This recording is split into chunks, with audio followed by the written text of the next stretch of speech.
జరుగుతుంది. కార్తీక మాసంలో వచ్చేటటువంటి పౌర్ణమి తిథి వచ్చిందనుకోండి, ఏ ఆలయంలో ఎక్కువ జరుగుతుంది?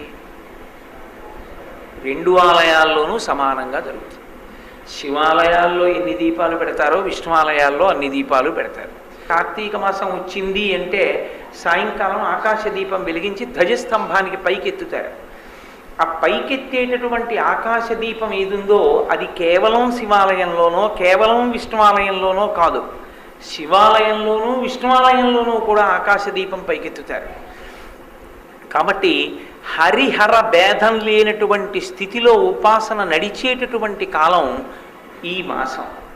ఈ మాసం ప్రత్యేకంగా ఈ రకమైన ఉపాసన. రెండు, దీపమునకు సంబంధించినటువంటి వైభవం. మూడవది నదీ స్నానం. మిగిలిన మాసములలో మీరు నదీ స్నానం చేశారా చెయ్యలేదా అన్న విషయాన్ని